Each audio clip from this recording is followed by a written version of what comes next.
Have you ever met someone who's trying really hard to get away with their anxiety and thoughts that they are either always worried about future or they are always stuck in the past? Someone said something or this happened in the past. Is there a way you can help them? I think there is a bit of a relief, and it's not costly or expensive. It's simple and you can make those changes in your handwriting. Hi everyone, this is Jaya Karamchandani and welcome to Invincible Passion Talk Show. Today, I want to share with you these simple tips which I feel they go a long way. It's about your handwriting. What you think and how you perceive the world translates into your handwriting. Now, if you have come across someone who writes all over, first I want you to notice how you write subconsciously as a habit. So just keep in mind the left hand margin speaks about your past and your relation with your past. Right hand margin talks about your thought process and how you feel about the future.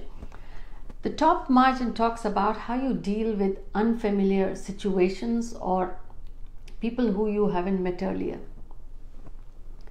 And lower margin, how much space you leave or you don't, overall talks about how you value others' perception. Now what I'm about to share with you is part of what I have seen, the research and my insights. It may not hold true for all, but happy to share what I have seen. Prior to that, but if you have not subscribed to my channel, please do so, and if you enjoy this content, would appreciate if you share as well.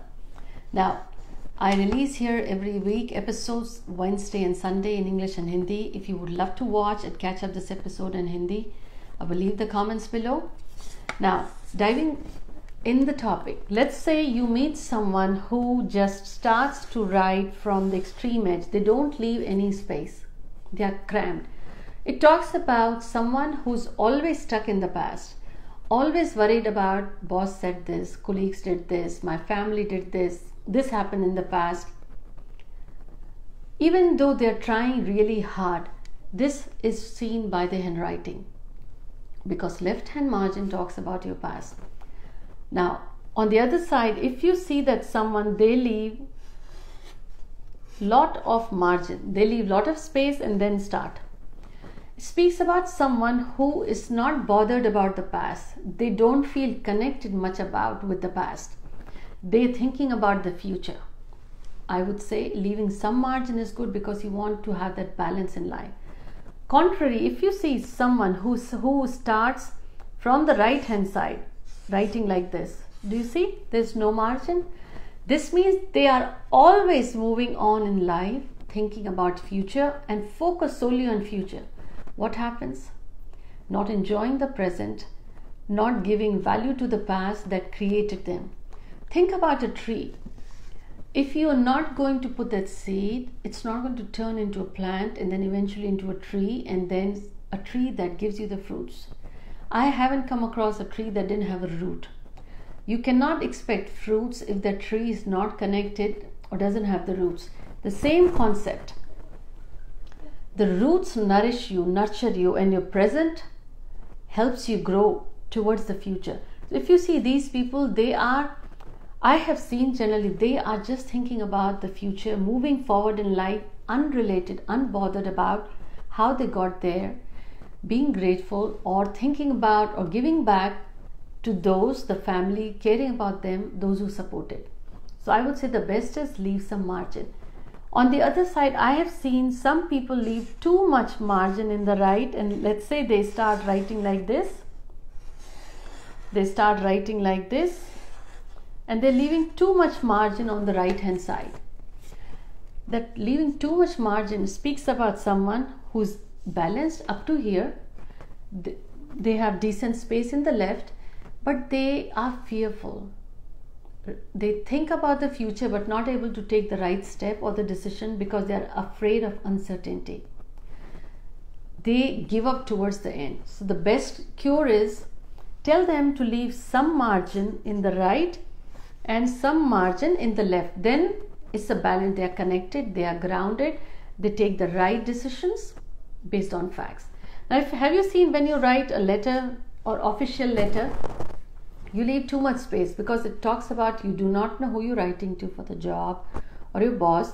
You're being very formal. And whenever you see someone who leaves very little room on the top, this also tells about someone who gets quickly very friendly with others without assessing the real situation, or is just over friendly. Again, balance is the key.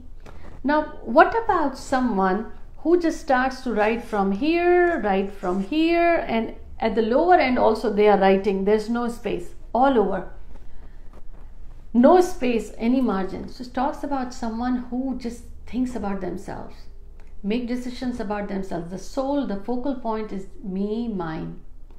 If you come across someone at the workspace, you can give them your suggestions, but ultimately they make decisions about them, thinking about them. Priority is them. So the best way is, and even if this is someone you or you know someone, just ask them to leave a margin at the bottom, on the side, left and right little. Suddenly they will have that open bent of mind. Another thing I have seen, let's assume this is the piece of paper. This is the piece of paper. I have seen people who just write in the center. And there is a lot of space all over. They just write in the center. So this is someone who is uncertain. It's like having a boundary around them. They never reveal how they feel, who they are, because there are some issues, either lack of trust or uncertainty, lack of clarity, or who in reality they are. It's hard to judge. So the best way is, again, if you want a balanced support, a balanced approach, tell them to leave some margin. And there are some people who will write all over, little all over. So in the sense, written on top, left, right, all over. It's not cohesive. So that means these people, their thoughts are scattered into different directions. They start with one, pulled into another direction, and suddenly they are like, I'm exhausted, none of my work gets accomplished. And guess why? You start one, then you pull into another, then your thoughts are all over. This can be seen in your handwriting. You're making notes, writing something, one page, something or the other. The simple solution is, see how you're writing. Leave some margin, be cohesive. That will give you clarity.